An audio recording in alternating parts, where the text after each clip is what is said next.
Yeah, well, I mean, it's a good question. I think a lot of the problem, bismillah, a lot of the problem is Muslims have been so attacked for so long. And we've been kind of the brunt of this Christian onslaught, making fun of our religion, saying things about our Prophet ﷺ.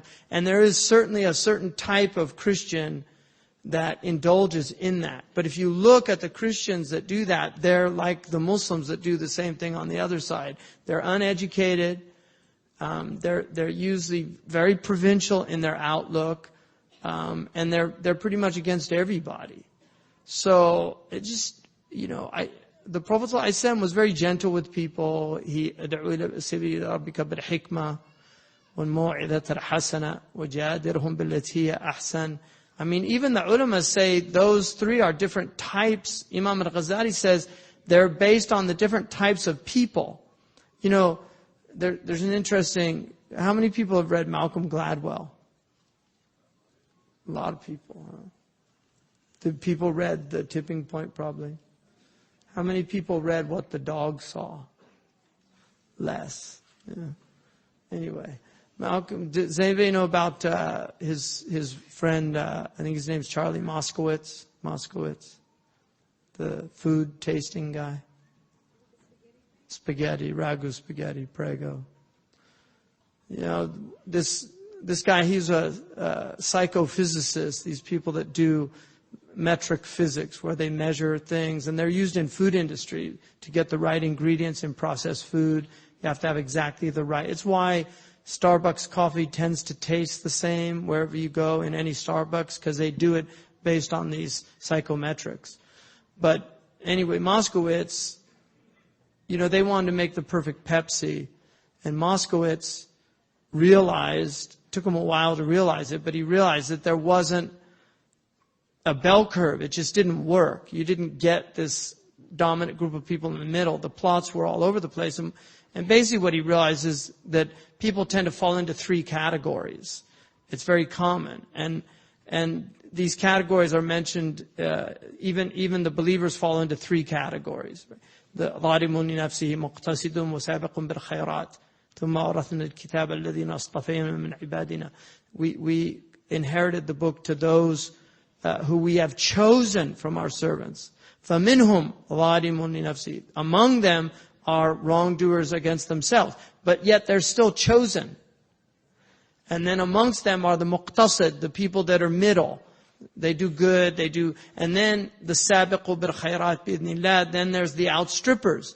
All of those, the believers make up those three categories. One of the most beautiful books, I think, ever written in the history of Islam was a book called Sunan al-Muhtadin by Sidi al-Mawaq. And it's really, to me, one of the most important books that I've ever read. And it's based on that verse. And what he argues is that Amr bin Ma'ruf and Nahi anil Munkar, when you enjoin right and forbid evil, it should be based on recognizing these different categories of people. So when you speak to somebody who's zalimun li nafsi, you don't use the same logic of the person who is sabiqun bil khayrat. He says if you have somebody drinking alcohol, he'd be better off, teach him a musical instrument. Because he says that alcohol and music are very similar, and they are. And that's why they often go together. And if you look in the hadith about condemnation of music, almost every single one of them has alcohol in the same hadith. Because, as we know, even in this culture, music and alcohol tend to go together. People go and they get high. They go to the concert or listen to music. They have their drinks. That's part of the whole experience. So, he says, get them doing this. Or, like Ibn Taymiyyah when he was with his students and they saw the men playing backgammon, and he said, no, leave them. He said, if you take that away from them, they'll start backbiting. So in other words, it's a good thing for their level. But you don't want the imam or the hafiz of Quran sitting around playing chess all day long. Right? So that type person, you should tell him, you shouldn't be playing chess. But another person, it's actually a good thing for them. And that type of fiqh is unfortunately very rare in our community. But Sidi al-Mawaq wrote an entire book based on understanding those different qualities. So the Quran, when it talks about da'wah, it has 3 different groups.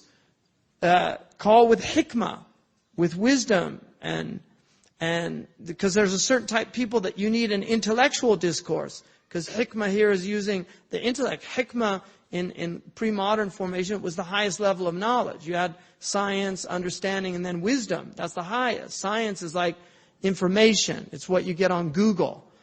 Science is knowing the rules of grammar. But hikmah is using language for the right reasons, for wisdom.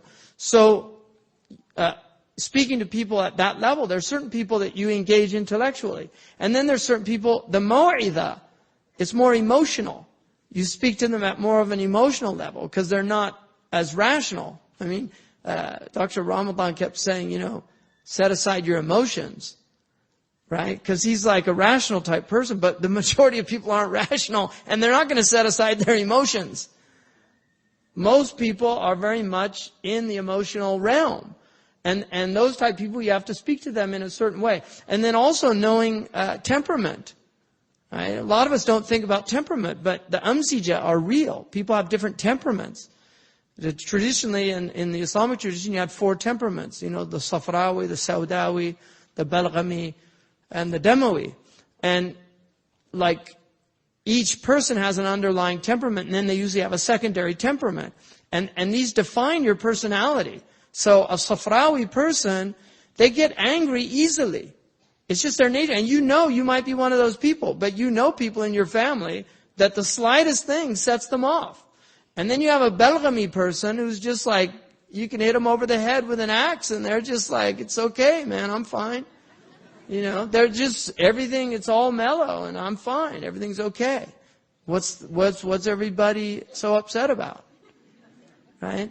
And then you have Damawi with very cheerful personality, very outgoing, open. And Saudawi is a melancholic. They're more sad. They tend to be more academic, a lot of sadness. There's people that are just sad. It's like, why are you sad? I don't know. They just say that to you. I don't know. Just feel sad. It's actually a mizaj. It's their... Now, the nice thing about knowing about the amzija, and Imam al-Ghazali says, you have to know the amzija if you're going to teach. He actually says it's a condition of being a teacher. We've got teachers with kids like that in their classrooms, and they don't get it. That you can't talk to Safrawis in certain ways the way you talk to a Saudawi or a Balghami or a Damawi. We call these in English, they're called melancholic, sanguine, phlegmatic, and choleric. Those are the older terms. But, they're real. The amzija are very real, these temperaments. In fact, Shaykh Abdullah bin Bayya, when we were in Kuwait, he said something a few years ago that just really amazed me. He said to me, we were just sitting talking, waiting in the airport, and he just said, he said most of the troubles in the world are actually, he said, mashakil al-amzija. They're just problems of temperament. They're people's temperament. Even like people, like you have people, they say, Sufi people are always ragging on Wahhabis. Wahhabis are always ragging on Sufis. But the truth is, if you get a Wahhabi Balghami and a Sufi Balghami, they'll get along fine. And if you get a Safrawi Wahhabi and a Safrawi Sufi, they're going to start fighting. It's just temperament. I have good friends in Saudi Arabia, Medina, and they're Salafi, they're friends of mine. I go visit them when I go to Medina. They're teachers at Medina University. They like me. They know my background. They know where I studied. They know who I studied with. Do you know? And they're fine. They're just, because their mizaj is fine. They're not a problem. But then you get this guy who's foaming at the mouth, saying you need to correct your aqidah. And it's like, what's your problem? And the same is true on both sides. It's not just, they're all bad over there. No, on both sides. You have polemicists and all these people. And, it's amzija. Like, I generally like people, my nature. I don't box people in because somebody's like this, that, or the other. That's not the way I look at people, because to me those things they change. You know, you can be in one state of mind, and then you see them 5 years later, and it's a completely different state of mind. And they might have abandoned all their... You know, I've had people come to me and say, you know, profusely apologize for slandering me and backbiting and all these things. And, well, that was where I was at back then, you know. And I said, okay, fine. It's not a problem. I'm okay with it. أَيَعْجِزُ أَحَدُكُمْ أَنْ يَكُونَ كَأَبِي ضَمْضَمْ. Is one of you incapable of being like Abu Damdam? He used to go out every day. وَكَانَ يَتَصَدَّقُ بِعِرْضِهِ. He used to give the bad things that people said about him in charity back to them. You know, because you get, if people speak ill of you, you get their hasanats. So he used to give it back to them as charity. That's a hadith, Abu Damdam. Prophet said, you're not capable of being like Abu Damdam. So, you know, in da'wah, you have to really be aware that there's different types of people that are going to react differently. It's not, you can't do this speech that you give every single person you meet. Right? You've memorized this speech, and then it doesn't work like that. Some people you need to talk to a certain way, other people a different way, and that's wisdom, knowing to do that. And then the whole idea of having to prove you're right. I mean, what a sad state of affairs if you're always having to prove you're right. You know, my religion's better than your religion. I mean, just alhamdulillah, you're a Muslim, you should be happy. And you should want for others what you want for yourself. That's true. But if they don't want it, don't shove it down their throat. You know? I mean, like, I would want to share my religion with other people, but I know there are going to be people that they're happy with what they have. They're just, and there are people, I guarantee you, look, there's people that are Christian right now, they're really content. They have peace of mind. They go to bed with peace of mind. They're happy. Their religion's working for them. You know, and you say, oh, they're mushrik, they're going to hell. Well, you know, first of all, you don't know where they're going, right? You just don't. But second of all, they're just not looking for something. But if you meet, there are many people out there that are genuinely looking for something.